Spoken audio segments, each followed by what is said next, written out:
because in this first 2 laps here for race. Absolutely serious racing league. Everybody's a lot of fun. Yeah.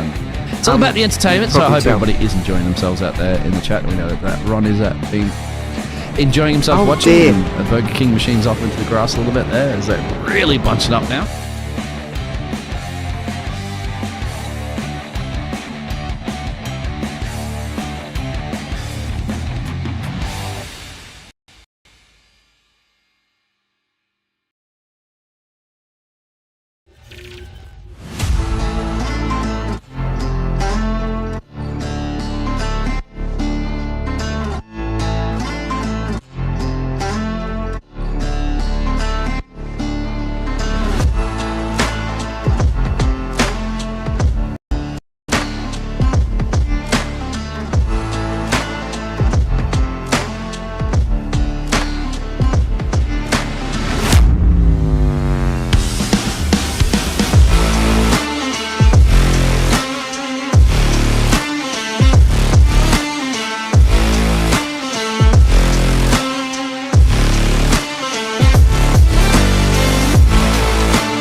Coming down. Does he have it? Medeiros is going to get it. They're going to toss it. They haven't got it. He's on the outside line though, going into the fastest corner on the circuit. Surely this can't work. Dominic Ligner has got a sensational run outside line now though for the heavy braking zone. Around the outside goes the Audi R8. Look how much Miller's come back into play. Exactly, Miller's still start trouble. He's not just second and change. All of a sudden, Miller's back in play. Can Barry do it? Big Barry's going to do it. Big Barry.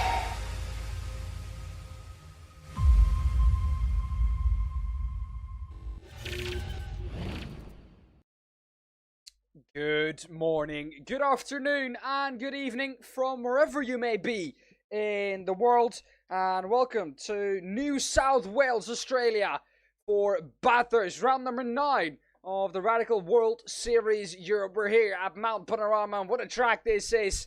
This track is 3.86 miles long, that's 3.213 kilometers. Not as long as I thought it would be, this track. However, the problem is, I think that kilometer count is not right. Since the miles is longer than the kilometers, something ain't lining up there. Anyways, a total of 23 corners, 10 to the right, 13 to the left, and through that mountain section, very easy to put a foot wrong and end up in that wall. It opened on the 17th of March, 1938. And the quickest lap time ever recorded around here is a 1:59.291 from Christopher Mies in the Audi R8 LMS GT3 in 2018. Now, I do know that with these cars, we will be a lot quicker than that 1:59. I saw earlier this week a 1:56 in qualifying. Now, I don't know what Adam Isaacson or Jürgen Frank are going to be able to produce, because they usually produce some magic. But we have something even more important to look at this evening, because it is the 2 last rounds of the championship. So that means that the championship is going to be very, very close too. So let's have a look at the championship here. Here we go, there's the championship on your screen. You can see Tim Bertie is on 328 points out of Mike Busson on 255. Then Dennis Kiri-Koppel is in P3 on 250. Adam Isaacson in P4 out of Jürgen Frank in P5. Arturus Kondelis in P6.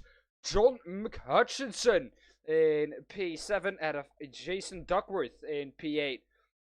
All very close though for that top 10 to go to the final. Stephen Place in P9 out of Rudolf Nagal in P10. George Gonzaga, P11, LV1 Bremer, and P12. He's very close to going through too. So is George Gonzaga, Paul Clark a little bit further off, and Guy Robertson a little bit further off that even. And it's going to be a tough ask though for Guy Robertson to get in. So is it for Rafael Blanco, Men of the Graph, Alfredo Malo, and Stefan Mellis. You scroll through them, you can see where your favorite drivers are. Drivers that have not taken part in many of the races. Max points you can earn here this evening, 50 points. So that means that you've got to be up there to earn those points, because otherwise you're not, well, you're going to drop down in the championship. Simracing, Beethoven staying first, out of Team Radline in second. 200 points in between those two. As you can see, with 98 points on offer for each team, that is long not done. Team Redline still in with a good chance of taking that championship there. MK Racing in third out of Team Redline, Yellow in P4. Then Simracing in P5 out of Simracing, Mozart in P6. Insert name E-Racing Team 7, Platinum Racing Team in 8, Islands Racing 9, Tiger Team in 10th, Team DRE 11th, Two Brothers Racing in 12th, Maidai in 13th, Pocket Rocket in 14th, Rat Sport in 15th, Essential Racing Team 16th, Team GB in 17th, in 18th, Chow Cheeky, IGL Coding E-Racing in 19th, and Kim Andre Olberg in P20. Let's head down to the track, because it is time for the mighty qualifying here at this track. Time's already popping in. With me in the commentary booth, as always, is Stephen. Stephen, welcome in. Some first comments on the track, because this is a very tricky one. Brutal, absolutely brutal, this track. That mountain section is one of the most difficult sections of racetrack in the world, I think. It's probably one of the only things that can really rival the Nordschleife in terms of difficulty, especially with the elevation changes here. I think it's one of the biggest elevation changes you can find as you go over that mountain called Walu in the local area. It's actually back from the Aboriginal days, a place where young men would go for their coming of age kind of deal, and absolutely fantastic scenery come down through Jim Beam here down into what looks like the actual circuit part of the course. It's kind of split into two bits, really, isn't it? It's the mountain and then the bit around the mountain going back to the mountain kind of thing. But that is the really scary bit, is the mountain through Quarry Bend all the way down to Forest Elbow, as into the chase comes Isaacson, and 158.8, absolutely demolishing the times here set by the Radical SR8, which were around the 207s the last time they raced at this track in real life. But this is sim racing, very different kettle of fish as he comes around the final corner and over the line. But look at this, you can see the track is, it's like a roller coaster, especially over that mountain. Even this nice straight bit here through Hell's Corner and down the mountain straight into Quarry Bend. It's not straight really, it's full of undulations and things that cause the car to just slightly move around a little bit and the weight to transfer a little bit, and it is a very, very difficult racetrack, I have to say. Now, as always, Scotty Galligan, our Australian, he will be starting from the back of the grid. He's not qualifying either, I think, is Jason Duckworth.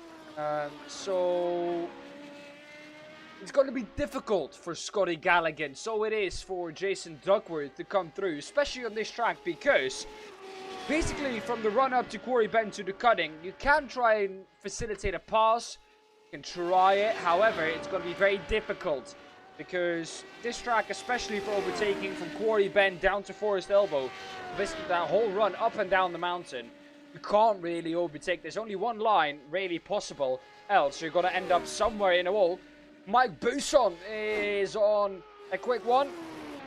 Jürgen Frank has the purple sector in sector 4. However, Mike Buson, purple in sector 1 and 2. Green in sector 3. Green in sector 4 too. So he's on a roll at the moment. He might challenge Jürgen Frank for that pole position. McHutchinson at the moment is on the provisional pole position of 58.6. These lap times can very much be a lot quicker. I don't think that any of these drivers will have time to complete 4 laps. And it is Jürgen Frank who's very much at the forefront of these drivers. However, he might be one of the drivers who can get those 4 laps in. Mike Buson is going to struggle. It's always Jürgen Frank, because it's not a easy one to do it. You have about a lap time of 1:56 if you're quick. However, Jürgen Frank goes to the top on 158.409. Mike Bousson, what is he going to be able to do? Across the line, 32 thousandths of a second behind that. So not bad for Mike Bousson, but not quite enough, Stephen. He's looking absolutely rapid here today, though. We've seen him there or thereabouts throughout the season, but so far, this is probably the best I've ever seen him do. So he's put in a lot of practice time for this track, which you really need to do, given the difficulties around here.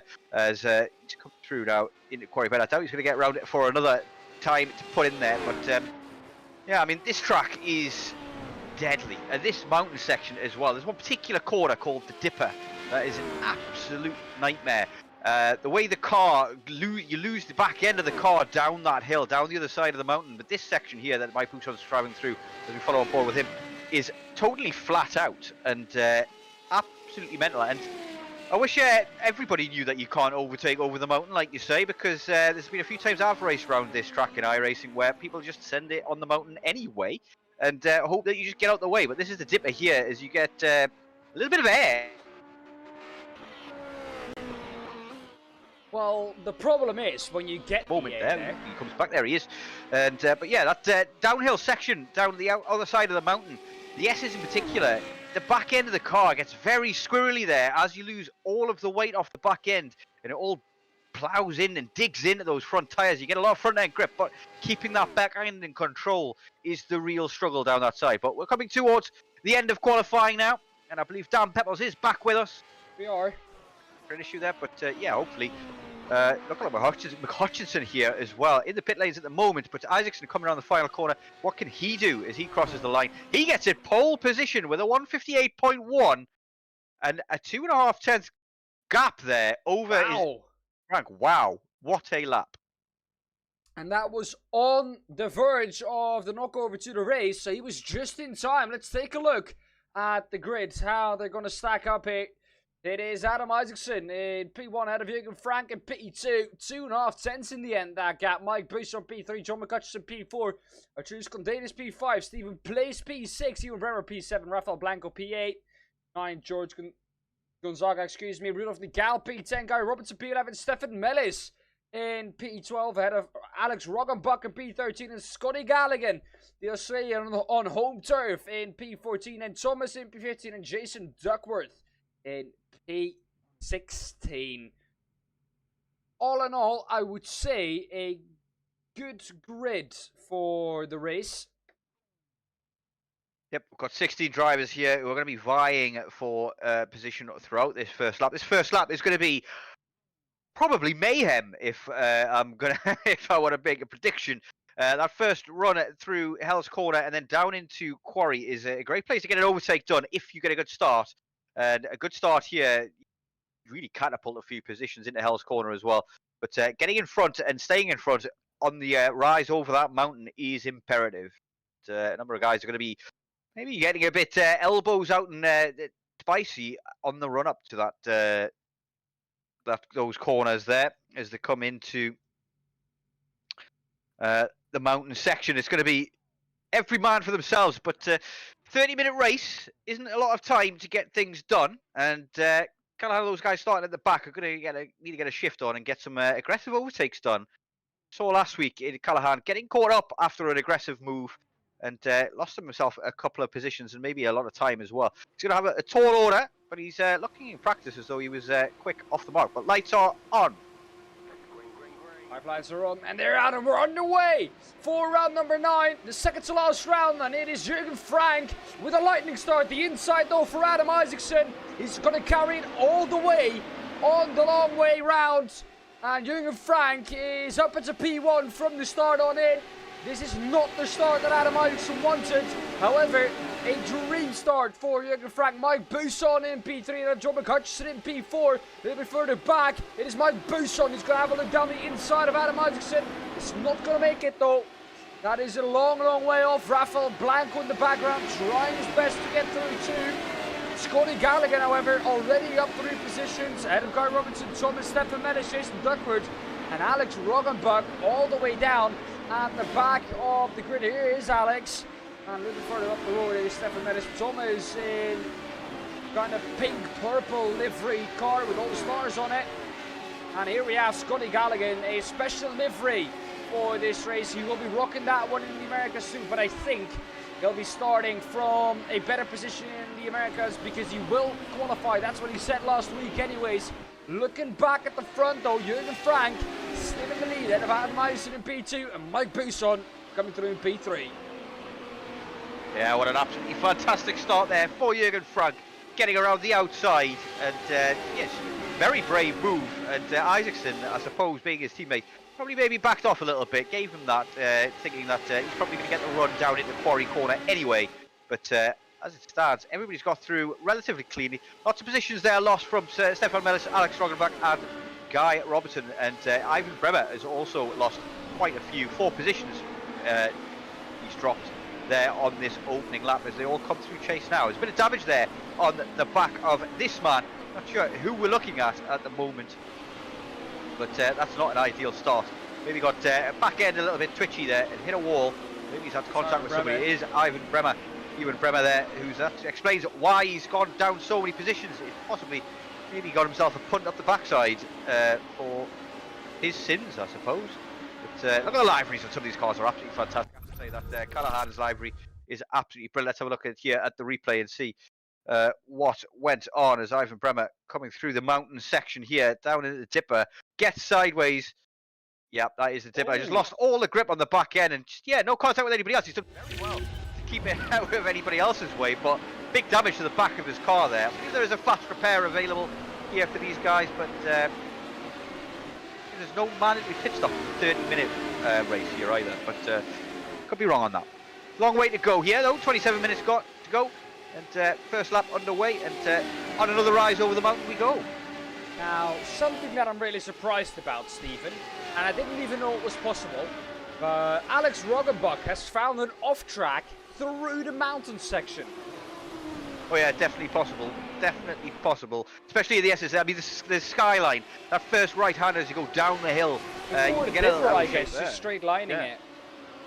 Yeah, I mean, it's just get very easy to get a little bit out of shape there. As we saw there, Isaacson getting a little bit out of shape there as he came in through into skyline. Got a bit off track and got very close to the back of him, did Buisson, but managed to keep it on track and keep it together, which is very difficult to do. Easier said than done. As I say, going down that hill, down that mountain is, yeah, it's heart in mouth moment really, because it doesn't really feel as though you're in control of the car at all. Callahan making steady progress here. 5 position gain for him so far, and he's all over the back of Nigel at the moment as well. So another position in his sight. Scotty Galligan, the Australian, he knows every inch, every foot, every centimetre, every millimetre of this track. So if there's one man you can put your money on that he's going to gain the most positions if he starts in the back of the grid, it is this man, Rudolf Nagal, now under pressure from Scotty Galligan too. Stephen Place is the next one to tick off if he can get past Rudolf Nagal. Both of these two guys, teammates in front of him. We also have Simracing once again leading the way. A 1-2 for Simracing, not for Simracing Beethoven, because the leader in the championship, Tim Birdie, not here today. So that means that the championship is going to go all the way down to the wire. Rudolf Nagal a bit wide, coming out of turn 2, out of Quarry Bend. Frank, here he is, comfortably leading this race so far. Behind that though, Buisson, McCutcheon and Arturis Daly staying in position. If you have another quick look at the championship and how they're stacking up at the moment, here we go once again. Tim Birdie, Mike Buisson needs to gain some valuable points here. Needs to get as much as he can for it to go all the way down to the wire, and then still, if Tim Birdie just finishes in a respectable position in the next race, he is still certain to win that championship. It's difficult for Mike Buisson still in this position to win it. However, it is not impossible, Stephen. Certainly not. No, it's really up for grabs at the moment because of that absence from Tim Birdie. It means that everybody here has got a chance to gain big points. But Frank and Isaacson, the only 2 men to win a race so far this season in the Radical European Series, not really in with a shout, to be honest. They've missed too many races, and that means Buisson and McCutcheon are looking to collect a lot of points here today. And Buson, yeah, if he wins here today, could take the lead of the championship. And he's come from nowhere to do that as well. Callahan did get past Nigel there as well in the background. It's 6th position gain for him. And 3.5 second gap now, 4 second gap to place for him to make up. Fastest lap that time round goes to Karabelas, who's got the fastest lap of the race so far with a 58.3. So not bad going from him as well. He's also riding high in the championship as it stands as well, just in virtue of consistency and showing up every week. But these two men, Frank and Isaacson, are absolutely rapid. Very difficult to deal with on track in terms of raw pace. But we've seen them come together before, and Jürgen Frank got a little bit of a drive-through penalty in Sebring that cost him big in the early stages. Oh, who's that going slow? Like Buson! That is Buson there. Looks like you're going to slow down, yeah. Oh my god, that was very dangerous. Goodness me. Welcome in, by the way, to Milo and to Phil across the pond. He says, evening all, and Dan and Stephen. Thank you very much, Phil. Hope you're feeling better than you were last week. I can remember last week things were not so great, so hope you're feeling better today, my friend. I know gloves are off between us two, but never good to hear that. So hope you're feeling better today. Buson there just dropped a lot of places. I think John McCutcheon got past, the Juice Condanis got past. Not what Mike Buson needs at the moment in this championship fight. However, that has given McCutcheon a chance to chase down Adam Isaacson. And I don't know what it was down to. Mike Buson, no off track, nothing registered. So it might just be a slowdown, might be just too wide coming out of Hell Corner and not serving it in time. Yeah, possibility there, but not what he wanted. But he's still in it with a good shout here. He's got 5th place. That's a lot of points for him in his championship endeavours. Frank and Isaacson, though, are looking absolutely amazingly rapid. And McCutcheon knows the deal here. He's been here and around the block many, many times. He knows that he cannot compete with these two. He needs to try and hold on to the toe, because the toe is huge down these long straights outside of the mountain area. And once you're in the mountain area, it's all about just being brave and braking where you know you can. A 58 flat from Isaacson there, fastest lap of the race, and looking very racy at the moment as well. Frank has got a lot to deal with in his mirrors at the moment, does he not, Dan? He does. However, Jürgen Frank, we know that he can be, well, we know that he can handle the pressure. Adam Isaacson, however, is going to look to the inside of Quarry Bend, and he's going to get it. The outside is very much impossible to ride there. And it also looks like, if we look at the front rides of Jürgen Frank's car, that Jürgen Frank is carrying a little bit of damage, a little bit of oversteer for the German going down into the cutting. Easy to do there if you're a bit offline there, Stephen. You can get so much oversteer, and it's never nice to have oversteer down into the cutting, because if there's one place where if you oversteer you're dead, it is the cutting. Pretty much every part, let's be honest, on this mountain. But if there's one part where it's dangerous, it's the cutting, and especially coming down the hill here through Skyline, the S's, the Dipper. Here we go now through the Dipper into Forest Elbow, the right, then the left of Forest Elbow.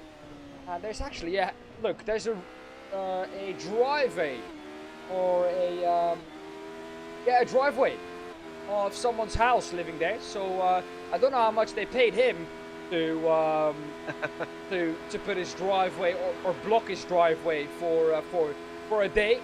However, Jürgen Frank is in the toe of Adam Isaacson. Down Conrad Straight is going to try and have a look into the chase. Give you a lap around this track next time round. We're going to go stay on board with Frank here. Yeah, I'll try my best to keep up with this and give you all the details I can about this track. A very, very tricky one as we come through Murray's corner there, the final one. So Hell's corner, the first corner you're going to see. It's going to break just before the 50-metre board, a little bit earlier than that in these radicals here is Jürgen Frank. And you're going to try and get as close to that curve on the inside without touching it. It's a bit high. It can definitely unsettle the car like the radical. Long, long straight now, down Mountain Straight to Quarry Bend. A little bit of a bump in the middle of it as well, but it's a great place to make a move, as we saw last lap from Isaacson down the inside into Quarry Bend. Quarry Bend, very on-camber corner. You've got a lot of speed that you can carry through here as you get in the inside line there, and it just catapults you out and down towards the very, very tricky cutting. It's all flat here. As you get around this blind corner, you've got to brake late and in a straight line to try and carry the speed up through here in a second gear, and then it's flat out from here on in around Reed Park, Griffiths Mount. Excuse me. Apologies. But this sector here, you've got to avoid the apex here, so you can get a late one for the next corner through Sulman Park and Philomene Park as we go down towards Skyline, and this is where it starts to get very, very tricky indeed, as you can't be too hard on the brakes here. If you're too hard on the brakes, your weight transfers too far forward and you lose the back end as you come through the dipper, a very tight sector. This little right-hander here as well before, one of the most difficult corners on the track, Forest's Corner, is very hard to get right. You've got to lift a little bit before you get to Forest's Corner so that you can carry as much speed as you can, but not have to brake too much, as that downhill braking into Forest's Elbow is very difficult to get right. But now, down Conrod Straight and into the chase, and it's a great place to make a move. If you can drift it out wide here and get the inside for the chase, it's a great place to get a move done, but it looks like Jürgen Frank isn't going to be able to get that done at just this right time. Maybe didn't want to by the looks of things, trying to hold on to the position P2 as it stands, but down back into Murray's Corner, and we have done a lap of Bathurst, and it is a lot harder than it looks there from these guys are making it a lot very easy indeed. Carrying on. That's a lap around the track. Very well done, I have to say, Stephen. Take a bit of a breather. I heard you dying halfway through there, so take a glass of water. Stay hydrated at home too. There in Sweden, it was a pretty hot day. Important to stay hydrated. Adam Isaacson is staying hydrated in the car in front too, because he's also sweating a lot with the pressure from Jürgen Frank behind him. McCutcheon is very much looking to try and take advantage of whatever happens in front of him as the cars come from behind the tree line. See these, well, the top 5 pretty much line astern. You can't really do much more than that around this mountain section. Simracing professionally blocking the road for John McCutcheon, Martins Gonzalez and Mike Brisson. I wonder if McCutcheon can't overtake the two in front, if he's going to play the team game together with Mike Brisson. Try and get Mike Brisson past Arturis Gonzalez. If he can do it very effectively, he can try and create a gap to Gonzalez and make sure Brisson is able to pass down the Conrad Straight in the last lap. However, Stephen, it's not as easy as that, because it seems like at the moment Gonzalez has the speed to very much keep up with the top 2, and McCutcheon is struggling with that a little bit. So maybe it's even better for McCutcheon to let Gonzalez by. However, trying to tell a racing driver in a sprint race to let someone by, never going to happen, I think, Stephen. Certainly isn't, no, and yeah. And how few you make, especially over that mountain. And we've already seen Frank has made one. He's got a bit of a bonk on his front right, as we mentioned earlier. There's a few people have a bonk. There's another bonk here as well for this man. Ewan Bremer is for Platinum Racing Team again off. And yeah, just I'm not sure what's happened there. Is that the loud pedal? Is that the brakes? I'm not sure. That's the curbstone, I think. If we can go on board, let me have a look. Can I have another look at it? Gets it turned. Very difficult for him to rejoin there, but he managed it in the end. And this is look the inside Quarry curb Bend. He's lost it in as well. So yeah, no, I think he was losing it before. He got a bit of curb, but he was losing it before that. His back end started coming around. And look at this rejoin. I want to see this on board, because from his point of view, it was very, very tricky. Look how he managed to stop that car. That guy who was coming past, I'm not sure it was. I think it may be of Jason Duckworth, who was coming through at high speed. Probably, yeah, screaming internally there. You know, that horror show, slideshow, as Ivan Bremer tried to get back on track there. Follow on board with him and see what he saw. He sees absolutely nothing until a couple of... Wow. Oh, my word. Oh, I mean, that's given me a heart attack. And believe it or not, somebody actually died on this track. We've had 16 deaths here at Bathurst in its career, which is quite a few, like very few, considering the danger of this track. But one of them was a man having a heart attack behind the wheel while racing. And I think Jason Duckworth almost joined him there. Did he not? Yeah. That was unbelievable. Yeah. Oh. My heart can't take that. But no, wow, that is. I think Jason at least needs a new pair of underwear, because blimey, that was close. However, Jürgen Frank is going for a move on Adam Isaacson. Pulls to the outside of the chase.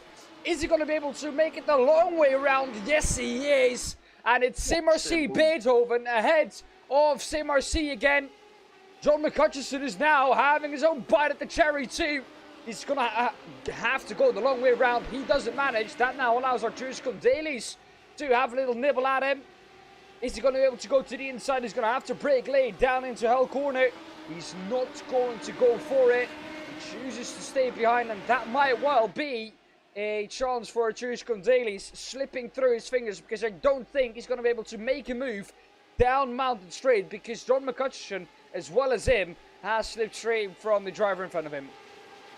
Yep, and that toe is going to be very powerful, and makes it very difficult to make that dive down into Quarry Bend, because you've got the other car of Isaacson in front there. That's going to turn and cut you off if you do get too far nose in front of McHutchinson. It's going to be very difficult. McHutchinson getting very racy there, looking to try and take advantage of the lack of momentum that Isaacson had there after Frank pulled off an absolutely beautiful move around the outside of Chase, and that is the second time he's done that now to Adam Isaacson, where he's gone the long way around and made him make a little bit of maybe a little bit of a fool of Isaacson there. Like, you're not supposed to be able to go the long way around, especially in those corners. Well, maybe that Adam Isaacson is thinking about the long game. Maybe Adam Isaacson says, you know what? I'm going to stick in behind, and I'm going to make sure that I can overtake you on the last lap of the race. Around the outside too, I'm going to do exactly the same you did to me. However, he does need to be a bit closer to Jurgen Frank to do that. At the moment, I can't see that happening. That damage doesn't seem to be affecting Jurgen Frank too much at the moment either, but yeah, 7 positions dropped by Iron Bremer is the amount gained really by Callahan in P8 at the moment, but he's unable to create, close in on that gap.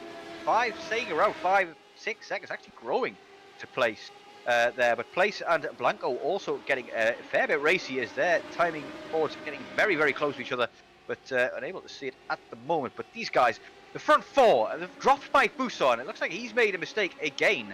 There's yeah, Place and Blanco looking very racy as they're on the back of Buson. We've got a couple of little gaggles of cars here in Place. We've got drivers 1, 2, 4, 5, 2, 7 in little groups here, as you see there. Big bit of damage there for, it looks like Place, I think it is there, with a bent rear wing as he's trying to catch up to Team Radline's Buson, I think it is. That is Blanco actually with the damage.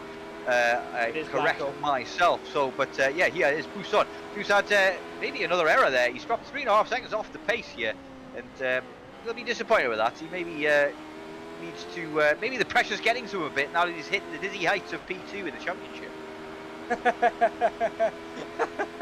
Well, there we go. Got that in there. Mike Buson, indeed, dropping a bit of time. However, I think there's more going on here than only Mike Buson losing pace, because he was right up there with the top 5 or the top 4, and he's dropped a lot of time. I think that was a couple of slowdowns in a row there. Oh, Scotty Galligan is going to gain 2 positions, at least 1 here. Rafael Blanco has gone round. Rafael Blanco has pinned it in the mountain section. Let's have a look at what exactly he did. On board with him. And here we go through the dipper. Through the S's decision. And through the dipper, he dips it into the wall. Oh, he's exactly what Iron Bremer did there on the first lap as well. And maybe that damage on his rear wing means that he hasn't quite got the control through that dipper as he wants, and loses the back end there. Plows into a wall, but he's carried on. Also, it is just very easy to, because the car gets so light, it's all front heavy, and it's so easy to be on the low pedal just a second or half a second too early, and because it's downhill and all the wheelies at the front, your rear is going to go around in an instant because it's so light. It doesn't need a lot of weight to push it round. And well, as you can see, with Rafael Blanco and Ivan Bremer both doing the same, it is so easy to make that mistake. Jurgen Frank could do it just as well as Adam Isaacson could do it, and John McCutcheon, Arturus Dailies, Mike Buson. It could happen to everyone. However, one man I want to talk about is this man, Scotty Galligan, up 8 positions. Started all the way down in P14, is up in P6 on home turf. However, the gap to Buson, 5.5 seconds. I think that's a bit too much in the last 10 minutes. However, at this track, Stephen, never say never. There's also someone struggling a lot, almost the same name as you, Stefan Mellis. Is struggling in down in P14, the Belgium. Not having a great day. Bremer struggling too. It seems like the boys from the Benelux. Which it's interesting to note as well that Stephen Place has gone into the pits and not come back out yet. He's been in there quite some time. 47 seconds as the clock's counting for him. And it's put him down into very last place. And means he's probably going to get lapped at some stage. But look at this as well. Also, Isaacson has a bonk in the exact same place that Frank has. And he's going to go for the move here into Chase as well. He's got the outside for the left-hander. Inside for this right-hander, but it's just a kink beforehand. He brakes later, and oh, there is a nose in the vortex of danger there from Frank. He didn't want to keep his nose in there at all.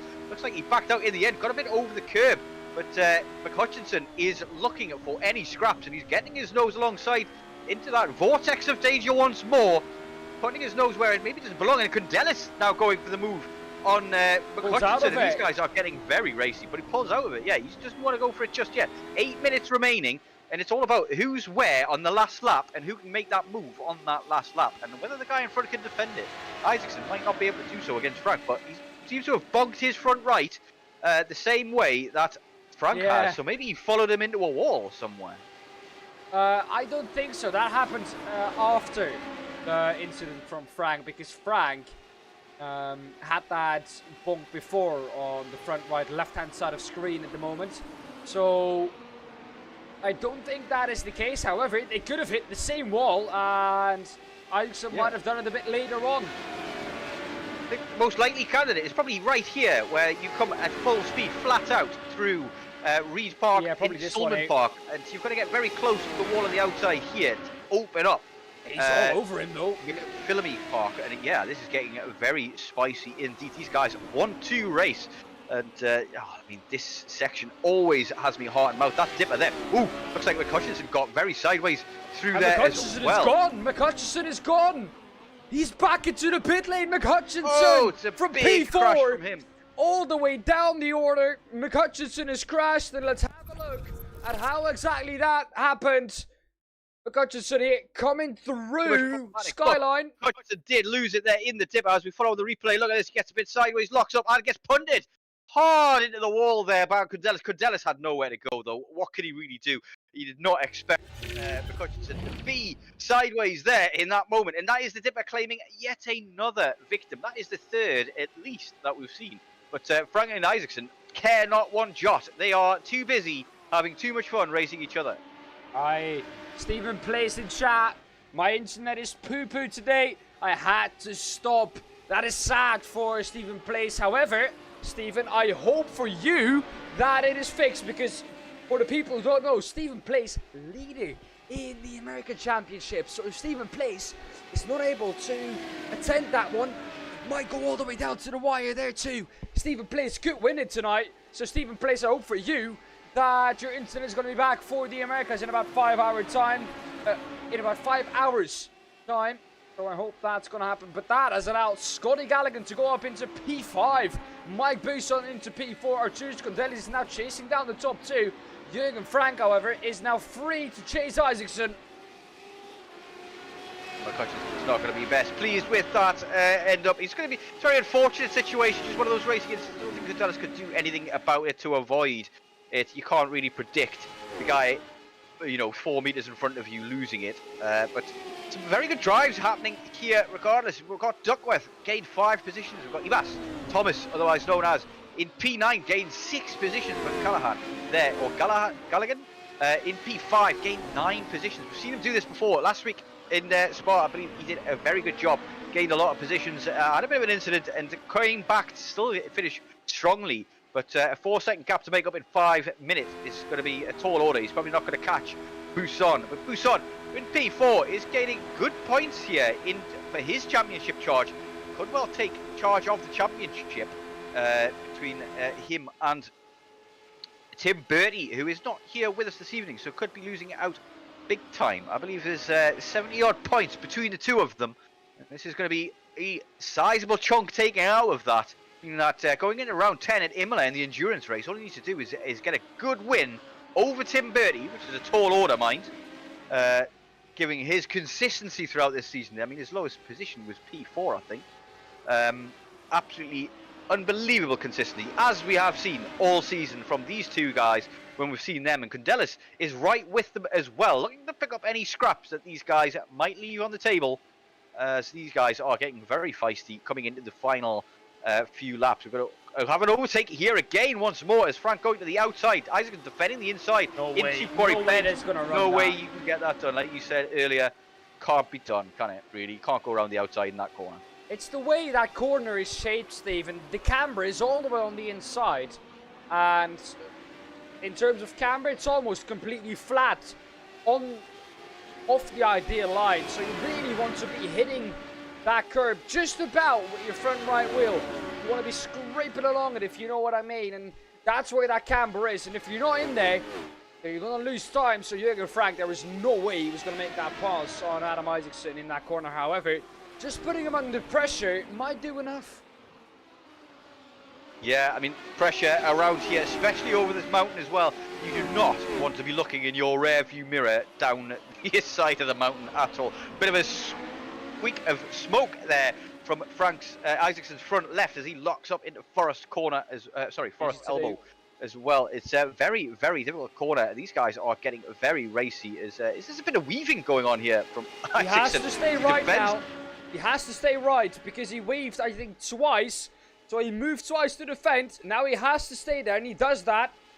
Jürgen Frank might have this down the inside, or is Isaacson going to run him all the way around the outside again? Yes, he does. And now there's Karabelas to try and pick up that time lost by Frank. Can't do it. Yeah, Frank's too wise ahead to fall for any shenanigans from Karabelas. Karabelas would have to go for a real send there if he was trying to get past Frank. But these guys are no love lost between these two, Frank and Isaacson. They are really going for it. Very close racing, leaving no margin for error at all. If one of those guys had a bit of a snap of oversteer during that chase corner there, they were both off, for sure. But I don't think Frank's going to give this up just yet. 2 minutes to go. This will be the white flag, I believe. The next lap will be the white flag. Yeah, so the way this has worked out is to come down into Quarry Bend once more. Making short work of this track. These guys are absolutely rapid, I have to say. These guys both sitting around 8K I rating, hitting heights that I can only dream of as we follow aboard here with Tomas and into... Oh, yeah, he's going to spin it. Oh, yeah, he's just carrying a bit too much speed. And, the guy behind did very well to avoid him. But he did very well to avoid the walls as well. I don't think he got too out of shape, but maybe clashed his rear wing into a wall there, carrying a bit too much speed. Maybe braking Rafael Blanco as he behind turned. him. Here we go. Yeah, I don't think he hit a wall, but Rafael Blanco again. It's going to need some new underwear. But no, he did everything he needed to do. And his team name says Slow and Confused. That's a team name if I've seen one. Scotty Galligan has had an off track too. What has he done? He's just gone straight on, hasn't he? Through the chase. Yes, he has.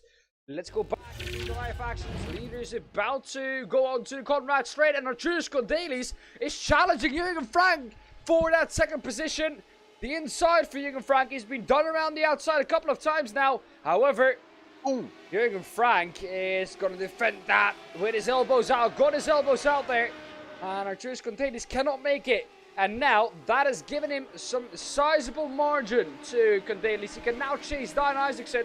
There's the white flag on the left-hand side of screen. Barney's waving it. Who's it going to be? Who do you think it's going to be, Stephen? Is that going to be Isaacson or is it going to be Frank? I think it's Isaacson's to lose from here. The 7/10 gap there means that Frank has to put in the lap of the century. As Nicholas in chat says, he loves this track. It is a blinder, isn't it, of a track. It's so dangerous and so on the limit. Like, you're scraping walls. As you can see, all three of the front three drivers have all got a little bonk on the front right. And I imagine that is through Reed Park and Sulman Park as you get very close to the wall through there. But these guys still not giving up in this sprint race here as time is up. And this is going to be the last lap.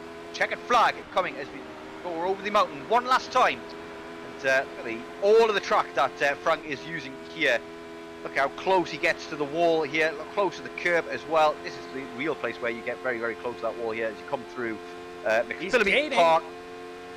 He is gaining. 3/10 now. Karabelas has dropped off the back of them altogether. He's given up on this race. Maybe he just had a mistake, or maybe he just backed off, knowing that you can't really compete with the pace of these guys. But how quick Frank went through the dipper. That was unbelievable. You almost have to predict the overseer. Oh, he's hit the wall on the outside of Forrest there as well. That is probably done and dusted, and Isaacson is going to carry this one home. He's not going to have the chance or the run down into chase. The only place he really could make the move would be down into chase here, and yeah, that is Isaacson's win in this sprint race. But what a racing that these guys had. They were really going at it hammer and tongs, going for it left and right, and yeah, once more, it's Isaacson and Frank, or Isaacson and Frank, the only two guys to have won a race in this series so far, and it's Isaacson who's going to take the win again here in Bathurst.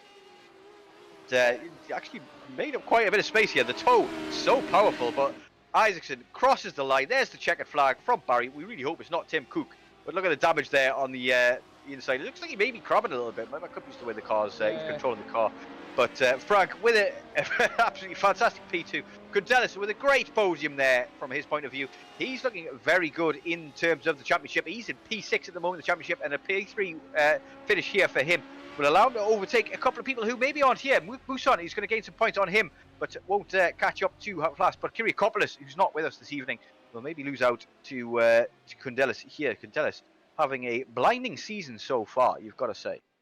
Busan and Nigel come across the line, Gonzaga, Blanco and Ibas following up. Well, what a race. The race we've seen so far. I mean, Stefan Mellis, he's been struggling, so has Ivan Bremer. But I don't think anyone expected. And that just tells you that Frank was leaving nothing on the table on that last lap. And I think if he would have just been careful through Forest Elbow, he could have gotten him on the run down the hill. Because that slipstream was so powerful. If he was within 3/10, which he was going into Forest Elbow, he would have gotten him. But the desperation got to him. And Jürgen Frank losing it all together, coming through Forest Elbow on the exit. So easy to do, so easy to just hit that wall. And well, as you can see, it happens to the best of us. Only Roggenbuck left out on track as he comes over the finish line now, but there's not many cars. Roggenbuck's one of the few of them, really, that I'm looking at here. Looks in pristine condition, that car, with a beautiful black and blue livery. Very dark blue flames there on that one. But very few people will have made it to the end of this race without a bit of damage. As Diego Schneider in chat says, Karabelas with a little cry, and where's Scotty Modcheck? And yeah, I'm not sure which Scotty we are talking about. Probably Callahan? Scott G. Callahan, yeah. Scotty Gallagher. He's up in. He was up. Back now in P14. P14. Something happened to him. I'm not sure what. Well, I know what has happened to Scotty Gallagher. Let's take a look real quick here.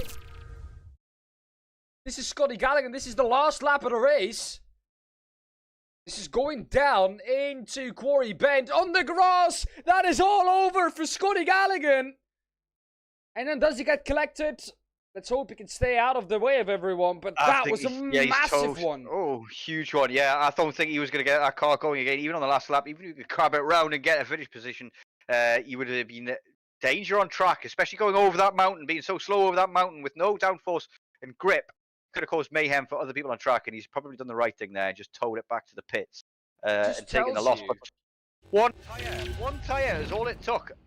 Back left-hand tyre on the grass, just got over the left-hand side, trying to take up all of the space, all of the room, every inch of the track he wanted to use there on the entry, and sure what he was hoping to gain from that. Really, I don't think he was really in a position to gain a position. Maybe he should have backed off and left a little bit on the table there. He wanted to put in the fastest lap, that is what he wanted. This is his place, you have to remember. Of course, being Australian, there's one track where you want to at least have the fastest lap at if you're not winning, and that is this track. However, Scotty Gallagher, and that just tells you, even to the man who knows this track inside out, he knows every centimeter, millimeter, inch, foot, whatever. He knows every millimeter of it, and even he sometimes make a mistake. That is how small the margins are here on this track, and he put that car, I think, about a centimeter or 2-3 on the grass. There you go. Off he goes into the tyre barrier. But let's go through the results here then. Adam Isaacson wins out of Jürgen Frank. And that still means that only 2 drivers have won this season. And I think that is a new record if we do keep it that way. Arturus Condelis in P3 out of Mike Booston in P4. Rudolf Nagal in P5 out of George Gonzaga in P6. Rafael Blanco in the end coming through in P7. Thomas P8. Guy Robinson P9. Jason Duckford in P10 out of Iron Bremer in P11. Was sitting nicely before we went into the race. Qualified well, but the race good for Iron Bremer. Neither for Stefan Mellis, the Belgian, struggling here at this track. So was Alex Rogenbuck, Scotty Gallagher, John McCutchinson, and Stephen Place. All three of those drivers not finishing this race. Yeah, big shout out then to Rudolf Nasel. We didn't talk about him much in the race, but he gained 5 positions and gets himself a strong P5 finish for the Austrian. And not mentioning Jorge Gonzaga, who's also managed to get a strong finish, gained 3 positions. 7 positions gained for the Thomas Ibas of Slow and Confused as well. So an absolutely fantastic race from him. In 6 positions by Jason Duckworth, the American, with an absolutely blinding race here, going from last place to P10. And let's continue with the interview. Jürgen Frank has joined us in the booth. The German has done it once again and was once again in with a shot at the victory. However, Jürgen hit the wall on the last lap on Forest Elbow. Tell us all about it. Hey, good evening, guys. Yeah, the race was very, very fun. And yeah, for the last lap, I had that little fight with Arturas or Mike. I don't know now. Adam, and, I think. No? No, Arturus behind. Yeah, Arturus had a go at into chase. Yeah, and looked like maybe there was a little bit of contact there. Talk us through that contact. What happened there? Oh, I need to look it up at first. It was really, really, really, really close. So yeah, it was on the big straight. I was in a fight with Adam, and so he could take advantage of this. And yeah, what we found out during the race for the left-right corner after the big long straight, the outside line is very OP. It's insane. So when you have the outside, it's quite easy to stay in front. And Arturas had the outside line, so I was a little bit scared. But yeah, he didn't have the experience we had in that race, in that corner, so he couldn't take advantage of this. I wonder if the name Jürgen Frank just maybe intimidated him a little bit as he was trying to go for the more difficult. But usually it's the more difficult move to go around the outside. But you managed it twice today, Jürgen, on Adam Isaacson as well. So he's no slouch either. But you managed to get him into Hell's Corner on the start as well. You had an absolute rapid start. Talk us through your thought process when you're starting a race, and how do you keep yourself calm and get yourself such a good launch? Yes, that's not easy to say because in the last races I didn't do that a good start, but this time it worked out very good. I made it quite easy. I was just on the clutch on 43%, using dual clutch and then hope for the best. So was not much skill involved there, but yeah, I hit that right percentage apparently. And I guess Adam was like, he used a bit too much clutch from what I saw. So yeah, that was my advantage there. Now, you and Adam have both been trading wins all season, and nobody else has won a race, but neither of you are in contention for the championship as it stands. Going into the final race of the season, it's going to be difficult for you both to challenge for that, but you are still within mathematical possibility of winning the championship. Is that still in your thought, or is it just a case of last race, just have fun with it? You guys have been racing all season long, you and Adam. How fun has it been, the rivalry between you two? Is it tense? Is it friendly? What's going on there with that rivalry? Yeah, for us in the team, it's friendly, of course, but it's hell of fun. And yeah, it's even more fun to battle with someone who you know he gives the right amount of space. So every time it's fair and you know what to do. And yeah, the beginning of today, we tried to get a gap of P3. Yeah, it didn't work. So we said, okay, let's start a big fight. but yeah, it was not that easy. Maybe just answer my next question there as well. I was going to say, do you ever work together to try and create a gap to the guys behind and give yourself that little buffer zone? Because as we know from Sebring, anything can go wrong at any moment, especially at a track like Bathurst as well. It is so brutal, that mountain section. But Yeah, you as answered we that saw, for me. You did try, but it didn't yeah, work, so you thought, might as well have a fight then. Why not? yeah. At the end, when I was 7/10 back because of the little fight with Arturas, then I really had to send it. On the mountain, it worked quite well, but then I had to take a big risk in Forest's Elbow. Had a little bit of understeer, and then it was immediately in the wall, and It's yeah, it was over. deceptively But difficult. Yeah, that yeah, it corner was is my only deceptive. chance. Yeah, last question there. It was just about that contact with the barrier on the outside of Forest Elbow as well. You were very, very close to the back of Adam as you were coming into that corner, and then once you clattered into that wall there, you maybe lost 3 or 4 tenths, but you regained all of that time down the straight with the toe. And you were both carrying a little bit of light damage from a bonk on the front right. I imagine that was through the park section, the flat out section on the way up the mountain. But do you think if you didn't clatter Forest's Elbow as you did, you might have got him on the into chase? No, I wouldn't have, because I knew I was like 2 tenths too far behind to make an attack. So I had to take the risk, and yeah, I binned it. But yeah, it didn't change anything. I had to take full risk, but went hoping for a mistake of him. This track is all about risk, and I'm sure you're no stranger to it. But I want to thank you for your time here, Jürgen. It's always a pleasure to speak to you, and commiserations on P2, because you always want to get the win. But hopefully next time out in Imola, are you going to be here next week for the finale? Thank you very much. Next week should work, actually. So I hope we will have a fun race again. A big fight. Great one. Imola's an absolutely fantastic track. A little easier than this one. But we shall let you go and enjoy the rest of your evening, and we'll talk to Adam next. But thank you very much for your time there, you. Yeah, thanks, you too. See you. So we'll move on to the next interview for Adam Isaacson. Another win in the bag. And you and Jürgen Frank have been trading those wins left and right all season long. And this one is going to be a special one, though, because it seemed as though you just did it through through pure talent and bravery, by the looks of things. You went for the moves when you really needed to, by the looks of that. Yeah, it was a really fun battle with Jürgen.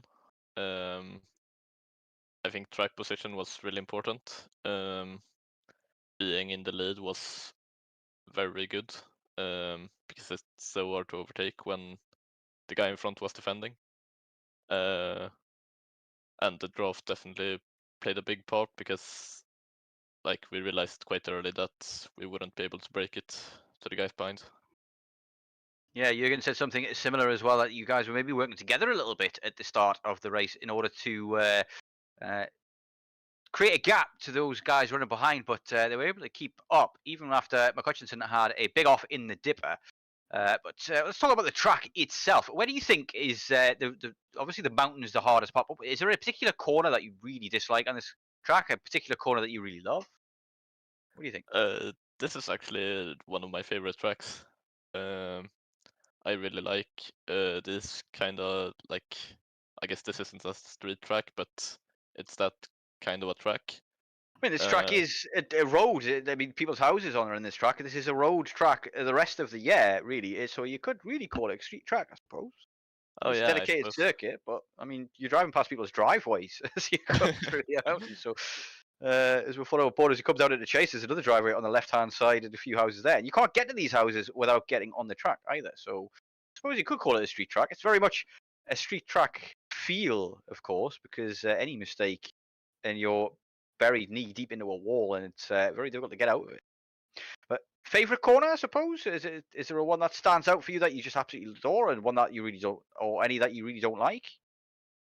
I think pretty much the entire like downhill part is really satisfying for me, especially when you have a good setup and it's a fun car like this one. Then that's really satisfying for me. And I guess the least favorite corner is the one after, the hairpin. to the left, it's can be quite hard to get right sometimes. Forest Elbow, I think, is probably the hardest on the track, if not Dipper, because Dipper is one of those corners where you lose the weight of the car entirely, and when it comes back, you don't know. You've got to have your wheel pointing in the right direction, otherwise you're gonna lose it into a wall. But you did get a bonk on this one as well, a bit of damage on your front right. Frank had the exact same bit of damage as well, but tell us, where did you get that damage? I don't have any on my end. Oh. So I think that's just netcode. Oh, maybe a bit of netcode then, yeah. But it must have been a wall that you've bonked into there somewhere from our perspective, but it hasn't come up on yours. But it didn't seem to be costing you guys any time at all. And Jürgen was talking about the run into the chase as well. That right hand as you come through down Conrad Straight into the final two corners as well. It seemed as though the outside line was very powerful there, and Jürgen got you a couple of times around the outside. How much of that was you just being aware that the outside line was more OP and giving it up, and how much of it was it just the outside line being OP? I think, like at the start, I tried the inside a couple times, and then I realized it wasn't working. Like you could take the outside, and then of course you have the inside for the little kink, so you get a bit further ahead, and then you can really charge quite hard in on the outside and make it work really well. So pretty much for the rest of the race, I always wanted to go to the right if it was possible, and especially when I was in the lead, I was really focusing on having the right-hand side into there. Definitely as well. That corner is very easy to brake a little bit too late in it and just understeer off into the grass. What is it that you do to avoid that kind of thing when you're racing so hard with somebody side by side? You know you've got to brake as late as you possibly can to make that outside line work. How do you make sure that you don't brake too late? Well, it's always on the edge in that corner, especially when you're trying to get around someone. You have to be super aggressive on the brakes. But I like, for example, in this car, I had the reference of the 100 board was pretty good, and then just through trial and error, really, I realized that was pretty much perfect when I had the outside to brake maybe 10 meters after, because that gave me a really good speed around the outside, but it was still just enough so that I didn't go off. So that was a really good balance for me. Fantastic race in the end, and another win under your belt. So congratulations are in order once more. You and Jürgen Frank are really taking all of the accolades this season. It's Imola next time out. Are you going to be able to make that for the endurance race next week? I think so. Hopefully. Brilliant. It's great to see the fastest drivers on track. And Imola, an absolutely brilliant track as well. Looking forward to that one. Yes, that's actually also one of my favorites. Brilliant, isn't it? I love tracks with elevation changes. It's what makes it so fun, and it obviously makes the car a lot harder to control as the weight transfer wobbles around all over the place, making it a tasty and spicy affair. But Imola next time out. I wish you the best of luck there, and I hope that you wish you the best of luck in the championship as well, because it's still all to play for, really. After today, I'm sure the points are going to be very crunchy and close together as well. But we'll let you enjoy the rest of your evening there, Isaacson, and congratulations once more. Before you go, Adam, quick question, because I'm not going to have time to ask you that next week. A yes or no answer. Is Marcus Ericsson going to win the Indy 500? Of course. There we go. Got that in there. Ladies and gentlemen, Adam Isaacson, winner of this race. Thank you very much. Thank you. Well, Stephen, Marcus Ericsson is going to win the Indy 500, and Adam Isaacson is going to win at Imola to make a Sweden double. There we go. A great drive from Adam, really, and I think did everything he needed to do. Certainly did, yeah, but it wasn't easy by any stretch. Jürgen Frank pushes him all the way, as did Kundelis as well today, who's gained some good points in the championship. It's going to be very, very interesting to see that final Imola race, because I think that might be the point when people start working out, get the abacus out and start counting those beads, exactly where they need to finish and how far they need to finish to get ahead of who in order to gain positions or win the championship. And it's at that moment, I think people might start realizing maybe my elbows need to be a little pointier. Maybe somebody's going to get punted into a wall or pushed off Acqua Minerale in Imola. Absolutely adore that track, so I'm really looking forward to next week. So, yeah, it's going to be a really exciting one. For sure. Join us next week to see how this championship is going to play out. It's been, well, it's a lot closer now than it was before because Tim Bertie, the championship leader, wasn't here this round at Bathurst. So join us next week, same time, for the last round of the championship at Imola. I hope you've enjoyed it. From me, from Stephen, and from everyone who made it possible at Radical World Series. Thank you for watching. See you next time out at Imola. Until then, stay safe. See you there. Bye-bye.